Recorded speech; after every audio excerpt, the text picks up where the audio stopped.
Welcome to ANA innovative works YouTube channel. మన channel ఇంకా subscribe చేసుకోకపోతే ఇప్పుడే చేసుకోండి, లైక్ చేయండి, మీ ఫ్రెండ్స్ అందరికి షేర్ చేయండి. Middle class financial status video చూశారు కదా. మిడిల్ క్లాస్ ఫైనాన్షియల్ స్టేటస్కి రిచ్ క్లాస్ ఫైనాన్షియల్ స్టేటస్కి తేడాలు ఏంటో మీరేమనుకుంటున్నారు? రిచ్ క్లాస్ ఫైనాన్షియల్ స్టేటస్లో ఏవి ఎక్కువగా ఉంటాయి? ప్రతి ఏడుకి కాస్ట్ ఆఫ్ లివింగ్ పెరుగుతుంది. ఉండే ప్రదేశం బట్టి ఖర్చులు పెరుగుతున్నాయి. మీరు పెట్టే ఒక రోజు ఖర్చు మాకు నెల సరుకులు కొనుక్కోవచ్చు. వచ్చే జీతం వడ్డీలు కట్టడానికే సరిపోతున్నాయి. డబ్బులే మన చేతులు కాస్తాయా? కాయవు కదా, కోసుకుని పీక్కుని వాడుకోవడానికి. కష్టపడితేనే డబ్బు సొమ్ము వస్తుంది కదా. అలాంటిది ఫైనాన్షియల్ స్టేటస్ అంటే మనకొచ్చే నెలవారీ జీతాల్లో మిగులుపోను ఖర్చులు పోను ఉండే డబ్బు అనుకోవచ్చేమో. కానీ మిడిల్ క్లాస్ ఫైనాన్షియల్ స్టేటస్కి రిచ్ క్లాస్ ఫైనాన్షియల్ స్టేటస్కి చాలా తేడా ఉంటుంది.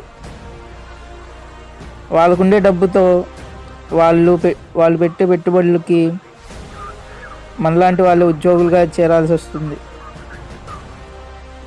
కాయా కష్టం చేసి రూపాయి కూడబెట్టి ట్యాక్సులు కడుతుంటే ధనవంతులేమో వాటిని స్విస్ బ్యాంకుల్లో దాచి ట్యాక్స్లు ఎగ్గొడుతున్నారు.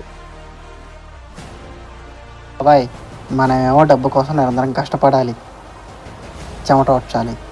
సిటీ మామ లాంటి వాళ్ళదే ఉంది, శుభ్రంగా వాళ్ళ డబ్బులు స్విస్ బ్యాంక్లో దాచుకుంటారు. స్విస్ బ్యాంక్లో స్పెషాలిటీ ఏంటంటే ఎంత ఎవడొచ్చి అడిగినా, ఏ గవర్నమెంట్ వచ్చి అడిగినా వివరాలు చెప్పదు. అందుకని ఇలాంటి వాళ్ళు అందరూ డబ్బుని స్విస్ బ్యాంక్లో దాచుకుంటారు. అవును వెంకీ, మిడిల్ క్లాస్ జీవితం చాలా పాఠాలు నేర్పుతాయి. 10 ఏళ్లకు ఒకసారి జీవన విధానం మారుతుంది, కానీ మన బ్రతుకులు మాత్రం బూడిదలో పోసిన పన్నీరే. ఒక వస్తువు యొక్క ధర కొనుగోలు చేసే వారిని బట్టి నిర్ణయిస్తారు. కొనేవాళ్ళు ఎక్కువ ఉండి వస్తువులు కొనే ఉంటే ఆ వస్తువు ధర పెరుగుతుంది. మేము కొనలేని వస్తువుని మీరు ఎక్కువ ధర పెట్టి కొంటారు, కానీ అదే వస్తువు రెండో రోజు మాకు తక్కువ ధరకు వస్తుంది. ఎలక్షన్స్ వస్తున్నాయి, రేట్లు ఒక్కసారిగా పడిపోయాయి, పథకాలన్నీ ఒక్కసారిగా అమల్లోకి వస్తాయి కదా. పాలిటిక్స్ మరియు ఎకానమీ చాలా దగ్గర సంబంధం ఉంది.